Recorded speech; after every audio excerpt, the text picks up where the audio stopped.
ओम शांति। ओम शांति। आज 21 अप्रैल 2026 के महावाक्य में बाबा अपने बच्चों को अटेंशन दिला रहे हैं कि बच्चे ऐसी अपनी मधुरता के बोल और रूहानियत दृष्टि रहे कि आपके चेहरे और चलन से अनेकों की रूहानियत स्मृति में आ जाए और उनके आत्मा पे लगे हुए घाव पे मरहम की पट्टी लग जाए। ऐसे मधुर देवी देवताओं के जैसे बोल रहें बाबा हमें अटेंशन दे रहे हैं।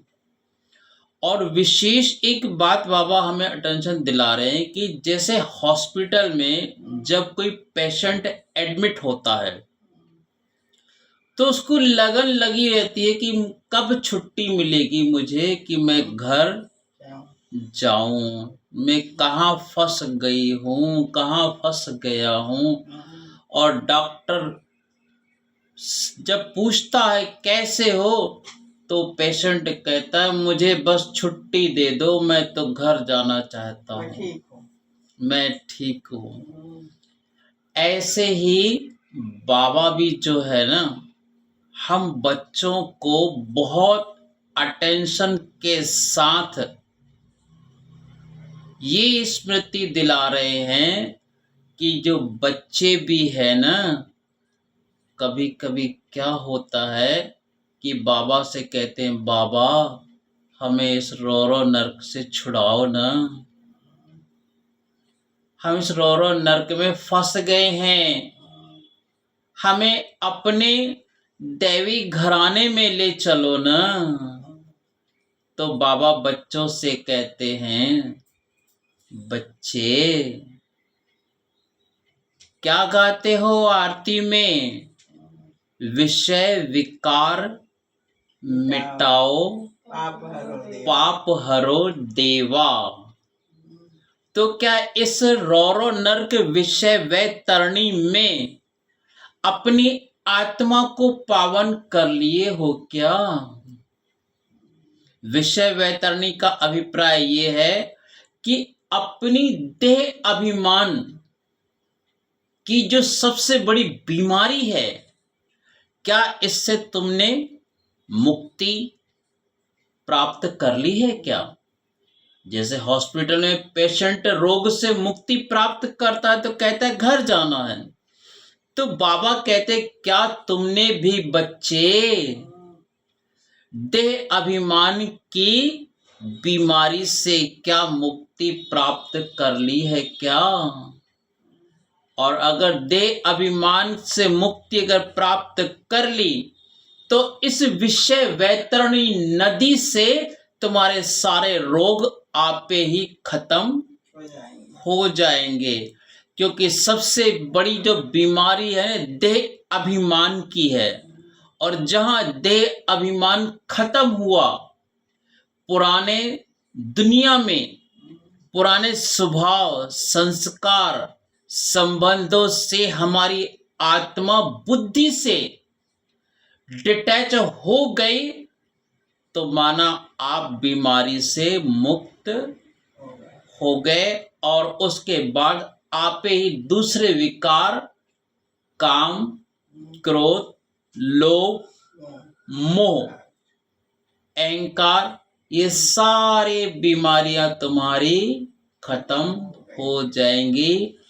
तो पेशेंट नहीं अटेंशन से सुनेंगे आज बाबा के अनमोल महावाक्य कि आज हमें कैसी श्रृंगार से बाबा श्रृंगार रहे हैं हमारी आत्मा को।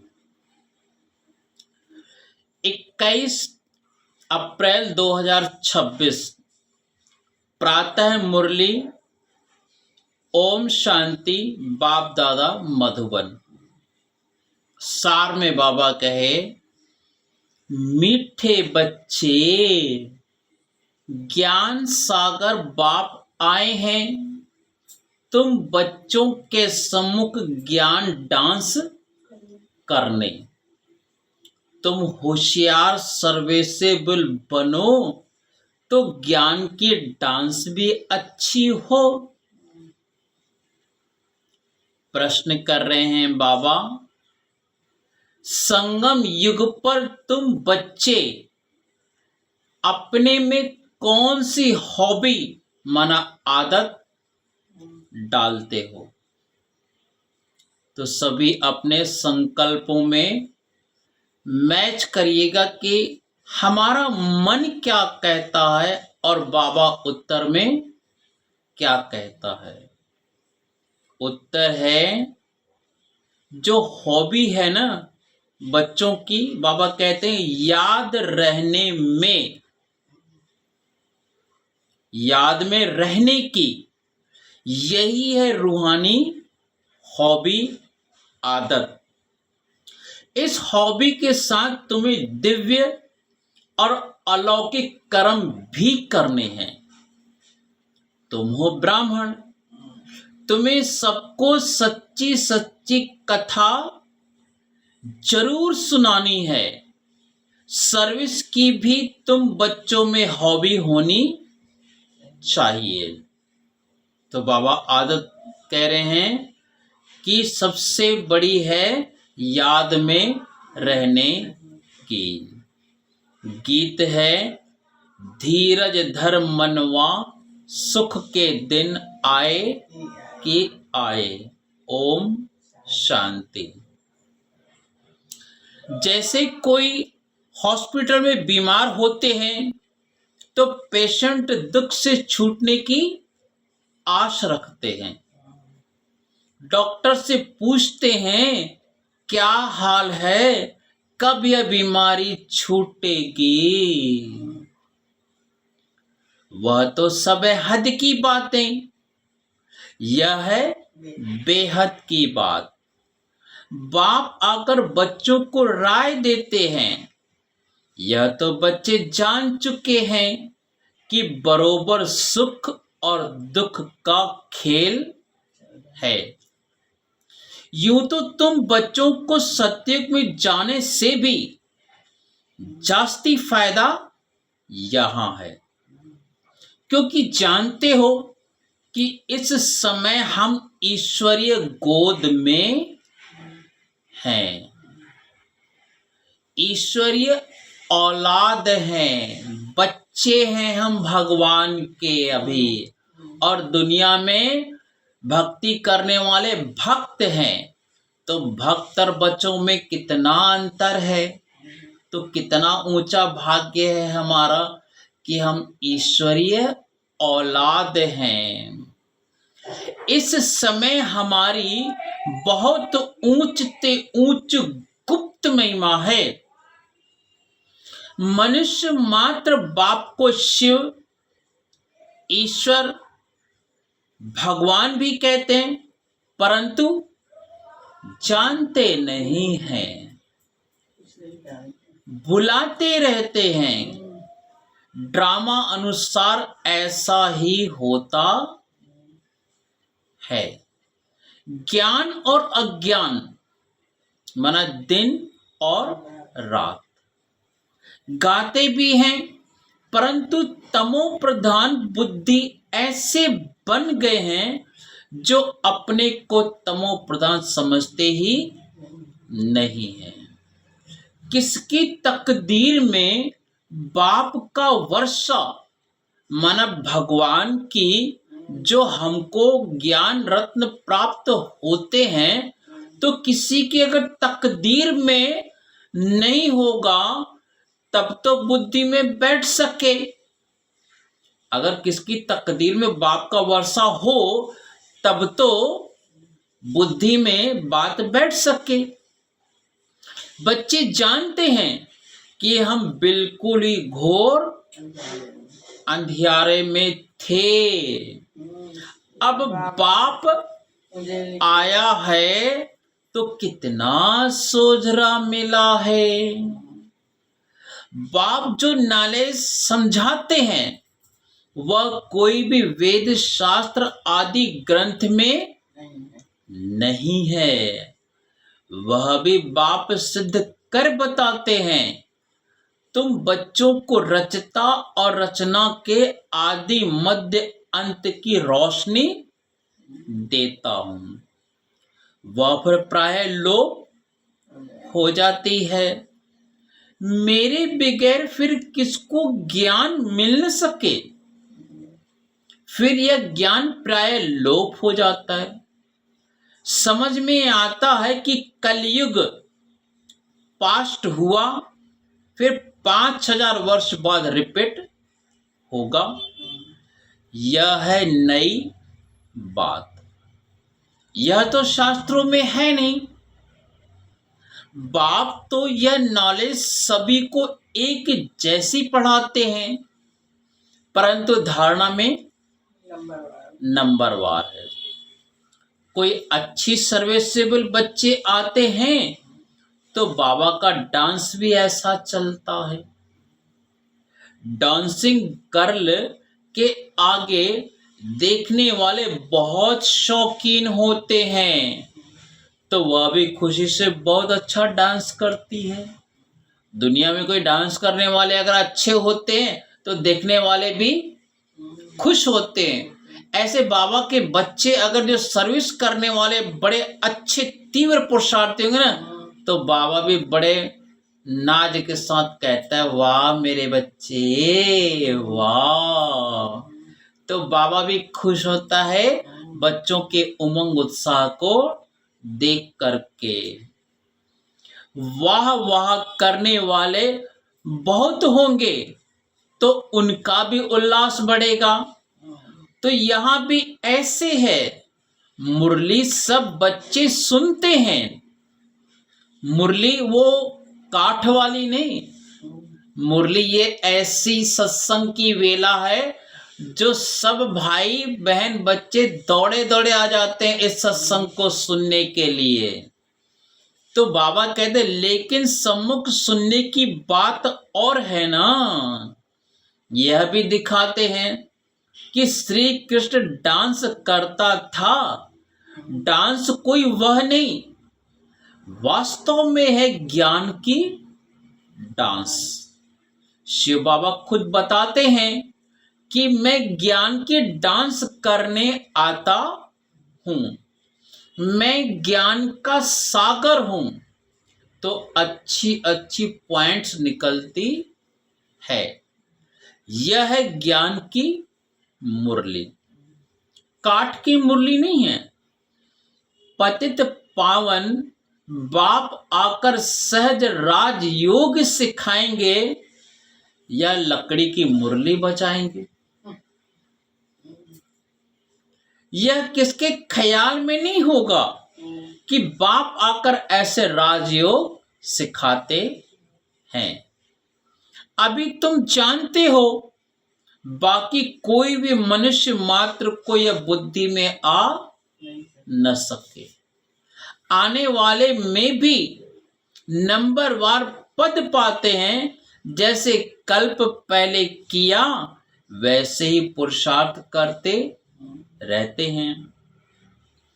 तुम बच्चे जानते हो कि कल्प पहले मुआफिक बाप आते हैं, आकर बच्चों को सब राज खोल कर बताते हैं। कहते हैं कि मैं भी बंधन में बंधा हुआ हूं। हर एक इस ड्रामा के बंधन में बंधा हुआ है। तो कुछ सतयुग में हुआ था वही फिर होगा। कितनी अनेक प्रकार की योनियां हैं। सतयुग में इतनी योनियां थोड़े ही होंगी। आज दुनिया में योनियां बोलते 84 लाख योनियां हैं। पर जो मनुष्यों की जो योनि का भाव है 84 लाख जन्म नहीं है, 84 जन्म है सिर्फ। 84 जन्म, लाख 84 तो लाख बना दिया। हाँ, लाख 84 है, लाख नहीं है। लाख को मतलब जानिए 84 हाँ, जन्म कैसे होता है मनुष्य। हाँ, मतलब 84 जन्म हमारे कैसे होते हैं, महत्व ये, पर दुनिया में 84 लाख योनियों में मनुष्य भटकता है। भटकाने के लिए 84 लाख कर दिए वो। तो 84 लाख योनियां होती है, जैसे कुत्ता, बिल्ली, घोड़ा, गधा, सांप, कीड़े मकोड़े, ये आ जाते हैं। लेकिन मनुष्य का जो जन्म होता है ना 84 ही होता है। तो बाबा कहते हैं सतयुग में इतनी योनियां थोड़ी ही होंगी, वहां तो थोड़ी वैरायटी होती है, फिर वृद्धि को पाते रहते हैं। जैसे धर्म भी बढ़ते जाते हैं ना, सतयुग में तो थे नहीं, जो सतयुग में थे वह फिर सतयुग में ही देखेंगे। सतयुग में कोई भी छीछी गंध करने वाली चीज हो न सके।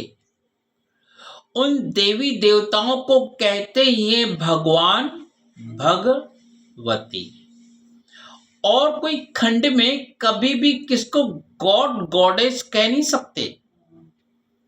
वह देवताएं जरूर हेवन में राज्य करते थे, उनका देखो गायन कितना है। तुम बच्चों को अभी धीरज आ गया है, गीत था ना, धीरज धर मनवा सुख के दिन आए कि आए। तुम जानते हो हमारा मर्तबा कितना ऊंच है, वह कम है। हम इतने मार्क से पास होंगे, हर एक अपने को समझ तो सकते हैं ना कि फलाना अच्छी सर्विस कर रहा है। हाँ, चलते चलते तूफान भी आ जाते हैं। बाप तो कहते हैं कि बच्चों को कोई भी ग्रहचारी तूफान आदि ना आए, तो बाप धीरज देते हैं, बाकी थोड़ा समय है, तुमको सर्विस भी करनी है। स्थापना हो गई फिर तो जाना ही है, इसमें 1 सेकंड भी आगे पीछे नहीं हो सकता। यह राज बच्चे ही समझ सकते हैं, हम ड्रामा के एक्टर्स हैं, इसमें हमारा मुख्य पार्ट है। जो बच्चों का इस सृष्टि रंग में पार्ट है ना, वो मुख्य है। भारत हीरो मतलब जब वो पिक्चर दिखाता है तो हीरो शुरू से लास्ट तक पार्ट हो जाता है। हाँ, अगर बीच में खत्म हो गया तो पिक्चर समाप्त हो जाती है। इसीलिए शुरू से लास्ट तक तो हीरो हम बाबा के बच्चे ही हैं। शुरू से लास्ट तक 15 बोली सुनना है और सुनाना है। हाँ, भारत ही पावन था, कितनी पीस प्योरिटी थी, यह कल की ही बात है। कल हमने ही पाठ बजाया था, 5000 वर्ष का पाठ सारा नूंधा हुआ है। हम चक्र लगाकर आए हैं, अब फिर बाबा से योग लगाते हैं, तो वर्षा भी जरूर याद आएगा। पहले पहले अल्फ को जानना है। बाप कहते तुम मेरे को जानने से मेरे द्वारा सब कुछ जान जाएंगे। ज्ञान तो बड़ा सहज है, 1 सेकंड का, फिर भी समझते रहते हैं, समझाते रहते हैं, पॉइंट्स देते रहते हैं। मुख्य पॉइंट है मन मना भाव।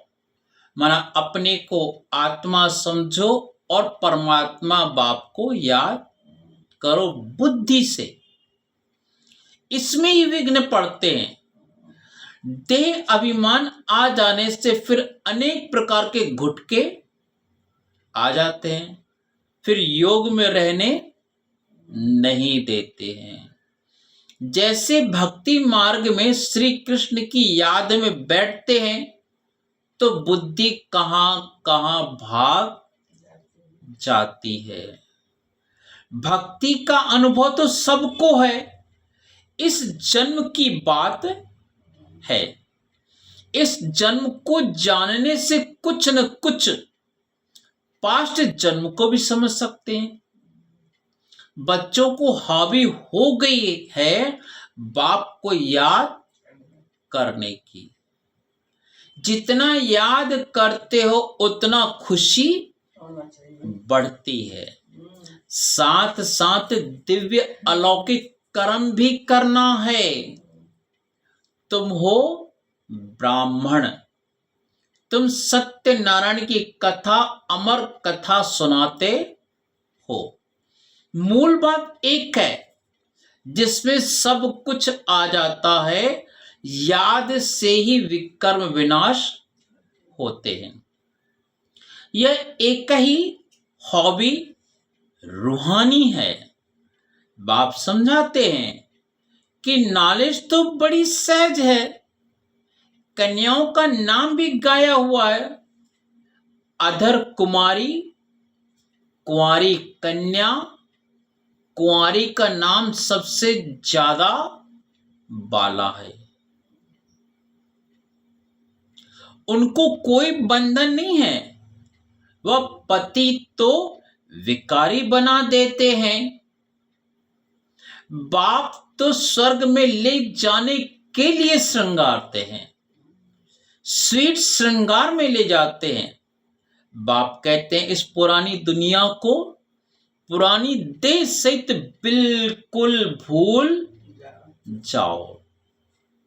आत्मा कहती है कि हमने तो 84 जन्म पूरे किए हैं, अब फिर बाप से पूरा वर्षा लेंगे हम। हिम्मत रखते हैं, फिर भी माया से लड़ाई तो है। आगे तो यह बाबा है। माया के तूफान जास्ती इनके पास आते हैं। किसके पास? ब्रह्मा बाबा के पास। जब 14 वर्ष की वो तपस्या में थे तो सोचिए 400 बच्चों की पालना करना, तो क्या माया नहीं आएगी? तो बाबा कहते हैं सबसे जास्ती माया तो इनके पास आते हैं। बहुत आकर पूछते हैं कि बाबा हमको यह होता है। यह बताते हैं कि बच्चे, हाँ यह तूफान तो जरूर आएंगे, पहले तो मेरे पास आते हैं, अंत में सब कर्मातीत अवस्था को पा लेंगे। कर्मातीत अवस्था क्या है? कर्मातीत अवस्था वो अवस्था है कि हमें अच्छे और बुरे का कोई भी अगर एक रूप आता है हमारे जीवन में, तो उसके फल की प्राप्ति का हमारे बुद्धि पे असर नहीं होना चाहिए। माना किसी ने हमारी खुशामद कर दी तो भी हम एक रस स्थिति में रहे, किसी ने हमारी बुराई और निंदा भी कर दी तो भी हम एक रस स्थिति में रहे। माना अच्छे और बुरे फल की हमें कोई मन बुद्धि पे लालसा ही न हो, वो कहलाती है कर्मातीत अवस्था। तो बाबा वही कहते हैं कि अंत में सब कर्मातीत अवस्था को पा लेंगे। यह कोई नई बात नहीं है। कल्प पहले भी हुआ था, ड्रामा में पार्ट बजाया, अब फिर वापस घर जाते हैं। बच्चे जानते हैं यह पुरानी दुनिया नर्क है। कहते भी हैं कि यह लक्ष्मी नारायण क्षीर सागर में रहते थे। इन्हों के मंदिर कितने अच्छे अच्छे बनाते हैं। पहले पहले मंदिर बनाया होगा तो क्षीर माना दूध का ही तालाब बनाकर विष्णु की मूर्ति को बिठाया होगा, ऐसा भक्ति में किया होगा। बहुत अच्छे अच्छे चित्र बनाकर पूजा करते थे। उस समय तो बहुत ही सस्ताई थी, माना जब ब्रह्मा बाबा थे उस समय बहुत सस्ताई थी। बाबा का सब देखा हुआ है, बरोबर यह भारत कितना पवित्र और क्षीर का सागर था, दूध घी की जैसे नदियां थी। यह तो महिमा दे दी है, स्वर्ग का नाम लेते ही मुख पानी होता है। तुम बच्चों को अब ज्ञान का तीसरा नेत्र मिला है। तीसरा नेत्र माना त्रिकालदर्शी। हमें आदि मध्य अंत का ज्ञान पूरा हो चुका है, तो अब हम कोई भी सीन कैसी भी आ जाए ना, हम मूंझते नहीं हैं। Nothing new. पहले भी ऐसा आया था ड्रामा में सीन, तो हम लोग मूंझते नहीं हैं।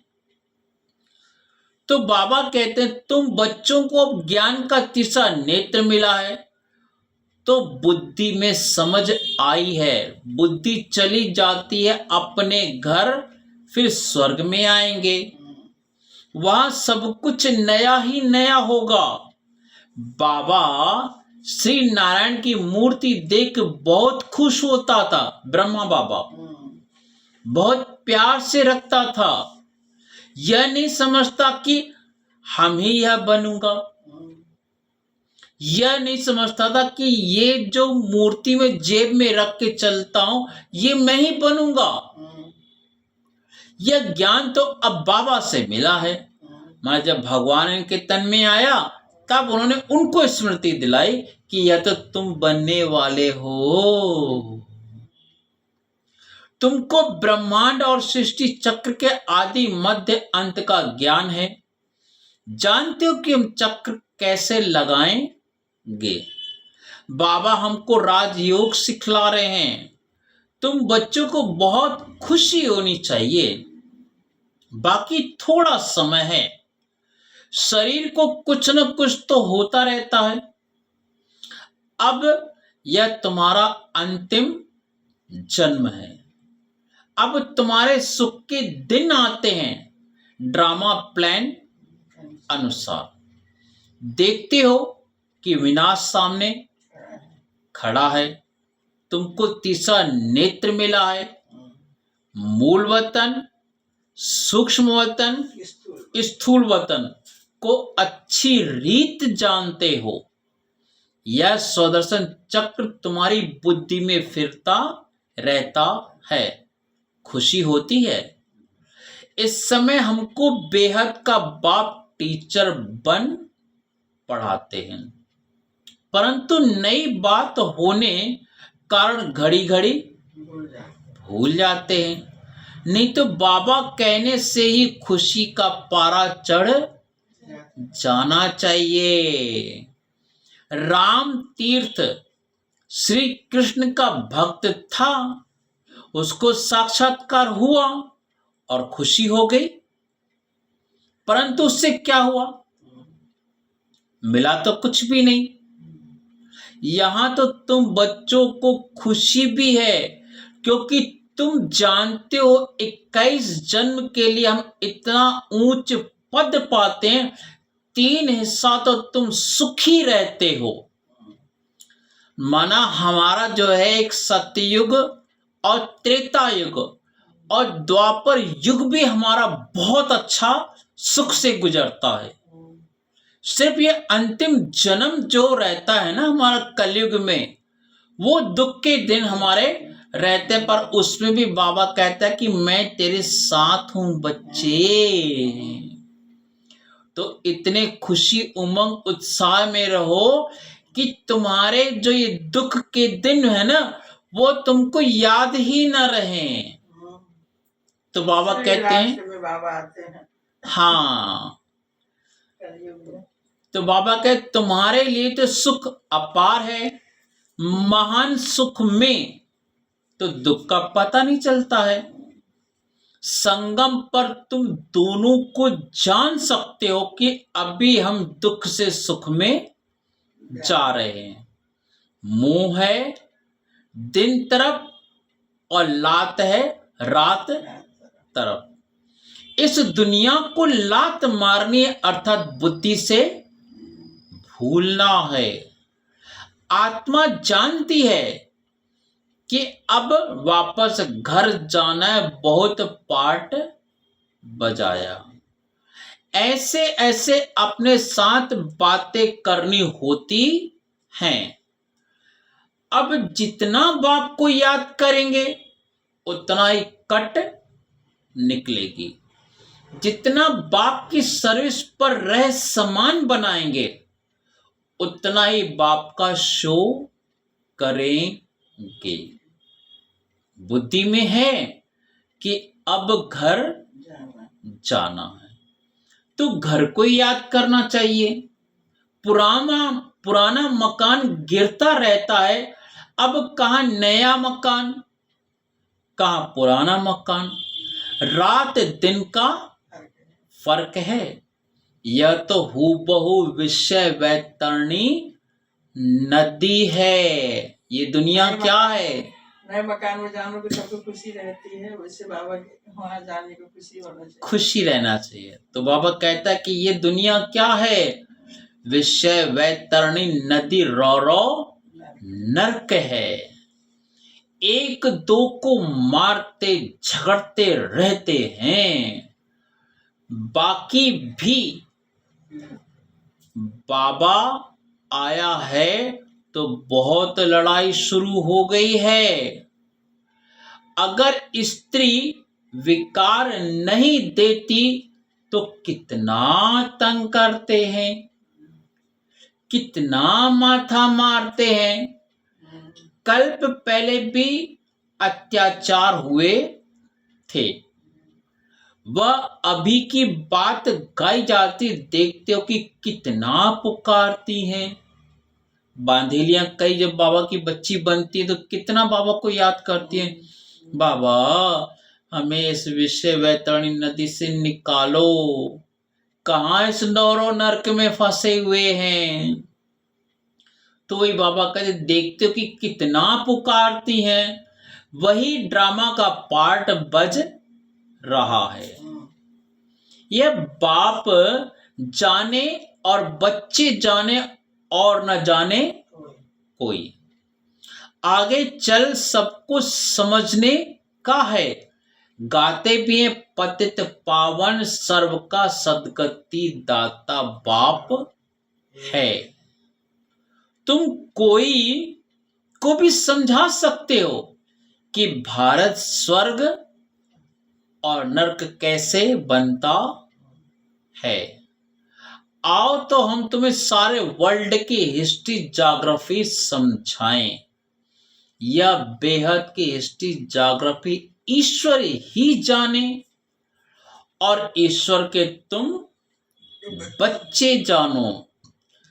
पवित्रता सुख शांति की कैसे स्थापना होती है, यह हिस्ट्री ज्योग्राफी को जानने से तुम सब कुछ जान जाएंगे। बेहद के बाप से तुम जरूर बेहद का ही वर्षा लेंगे, यह आकर समझो।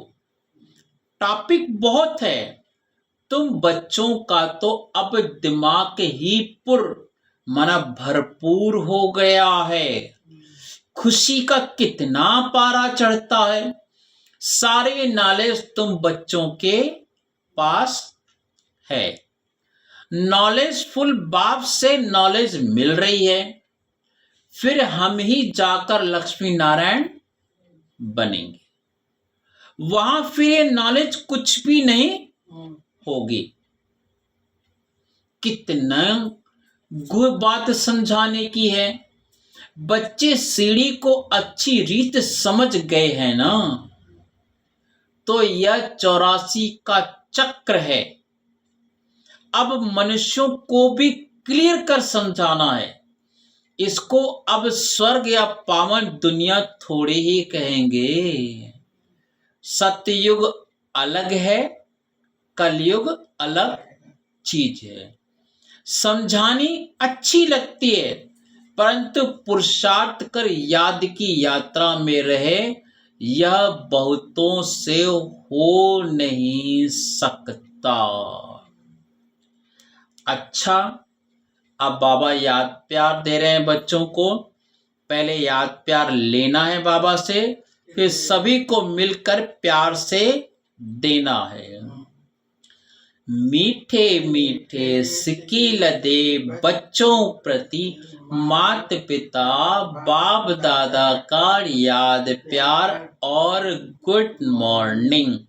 रूहानी बाप की रूहानी बच्चों को नमस्ते।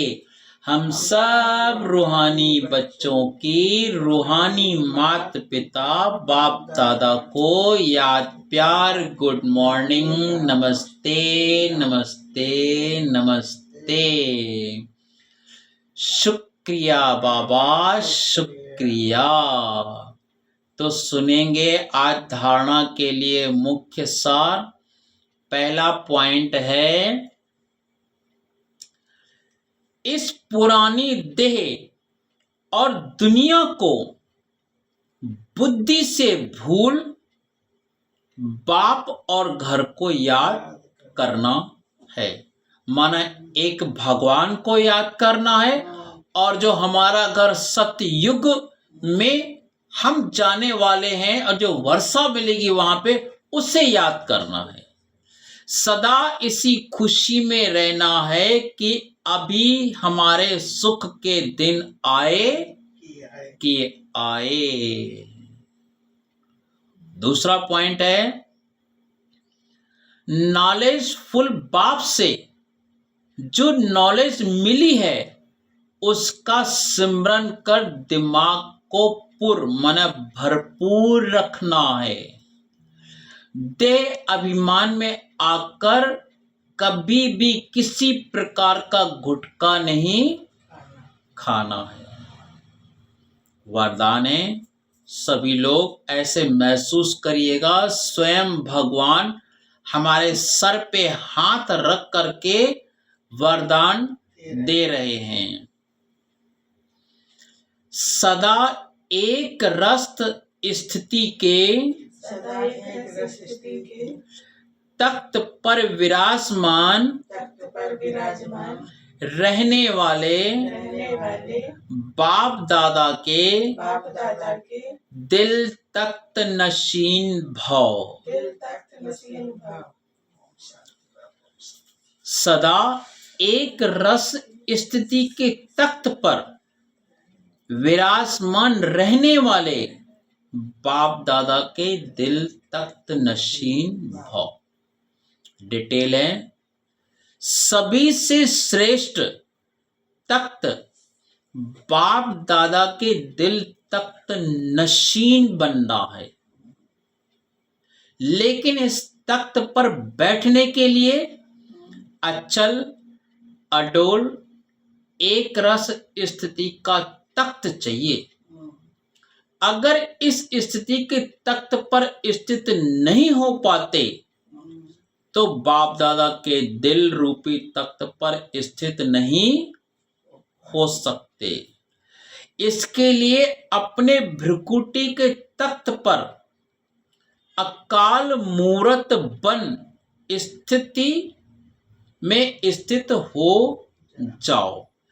इस तख्त से बार बार डगमग न हो तो बाप दादा के दिल तख्त पर विराजमान हो सकेंगे। इसका भाव ये है कि अभी हम हैं कलयुग के पड़ाव के अंत में, और कलह कपट लड़ाई झगड़े तो चल ही रहे हैं। तो बाबा कहता है कि अपने भ्रुकुटी के सिंहासन पे सदा आत्मा अकाल तख्त यहाँ पे विराजमान है एक रस में। और जो दुनिया में हलचल होती है ना, वो बाहर है। हमारे यहाँ पे हलचल नहीं होनी चाहिए। अंगद मिसल अकल अचल अडोल महावीर बन करके हमारी एक रस अवस्था रहे, तब भगवान के बाबा के दिल तख्त नशीन हम बच्चे बन जाएंगे। अव्यक्त इशारे हैं। महान बनने के लिए मधुरता और नम्रता का गुण धारण करो। डिटेल है। ब्रह्मा बाप अपने हर बच्चे के चेहरे पर एक तो सदा रूहानियत की मुस्कुराहट देखना चाहते हैं और दूसरा मुख से सदा मधुर बोल सुनना चाहते हैं। एक शब्द भी मधुरता के बिना नहीं हो। चेहरे पे रूहानियत हो, मुख में मधुरता हो और मन बुद्धि में सदा शुभ भावना, रहम दिल की भावना, दातापन की भावना हो, हर कदम में फॉलो फादर हो, यही पालना का रिटर्न दो। भाव यही है, बाबा कह रहे हैं कि मेरे बच्चे इतने मधुर बोल मुख से निकालें और खिला हुआ मुरझाया हुआ नहीं। हाँ, जैसे मुरझाया हुआ चीज अच्छी नहीं लगती। कुछ भी चीज हो, जैसे फूल हो या आदमी हो, अगर मुरझाया हो नहीं लगता। क्या बीमार है आप? क्या सही बोल रहे हैं, लगते हैं ना कि हाँ, बीमार है हाँ, क्या? और खिला नहीं है, लेकिन उसका अगर चेहरा मुरझाया है तो बोलिए कि बीमार है क्या है? हाँ, है ना? और चेहरा खिला रहेगा तो खुश रहते हैं। तो वही बाबा कहते हैं देवी देवता हमेशा मधुर बोल बोलते हैं और उनका चेहरा हमेशा हर्षित मुख रूहानियत से भरपूर रहता है। जो आज भी भक्ति में देखिए उस देवी देवताओं के जड़ चित्रों से अपनी मनोकामना पूरी कर रहे हैं भक्त लोग। कोई भी मूर्ति ऐसी उनकी नहीं है, कोई भी, चाहे जो भगवान की देखें, हमेशा मतलब हर्षित रहे। हाँ, तो ऐसे हम बच्चों को भी मधुर बोल और हर्षित मुख रहना है। अच्छा, ये थे आज के बाबा के मधुर बोल। तो इन महावाक्यों को आज पूरे दिन में हमें स्मृति में लेके चलना है कि हम अचल अडोल रहें, अंगद मिसल रहें, एक रस स्थिति में स्थित रहें और ड्रामा के हम ही बच्चे हीरो हीरोइन एक्टर हैं। ये सृष्टि रंगमंच में हम ही अपनी प्रारब्ध पाने के लिए कर्मातीत अवस्था को अप्राप्त कर रहे हैं। अच्छा, ओम शांति, ओम शांति, ओम शांति।